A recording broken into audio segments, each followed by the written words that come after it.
has all the indications of his former embodiment, including the signs of the wounds of crucifixion on him. So how are you going to do this?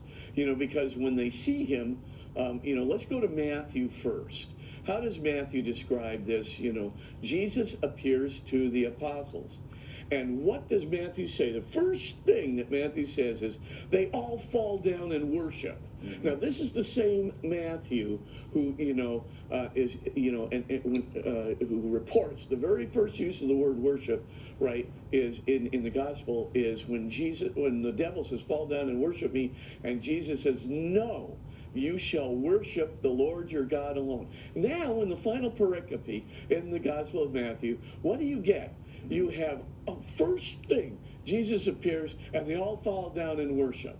Well, I'll tell you, they were not having a problem identifying who was. And Matthew then adds these crazy, almost enigmatic words, though some doubted. And you look at that and you go, well, wait a minute. What were they doubting? Well, they weren't doubting that someone was appearing, because they were all worshiping what was appearing. They thought he was God. So the first thing is Jesus appears like God. That's clear. What are they doubting? Is that the Jesus we once knew? Then Jesus has to identify himself in the second part, right? And in the second part, he tells them, it's me, full authority and power, both in heaven and on earth, has been given over to me.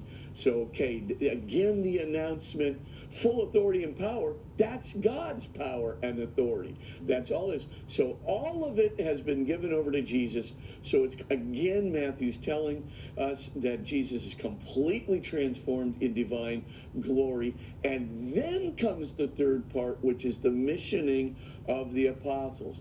Go, therefore, and baptize all the nations in the name of the Father and the Son and the Holy Spirit. And remember that I am with you always, even until the end of the age. Now, that's Matthew's way of putting together Jesus as completely, transformed in divine glory, and at the same time that he announces himself, identifies himself in his former embodiment, and then missions him. Right. Now, Luke has, before we get into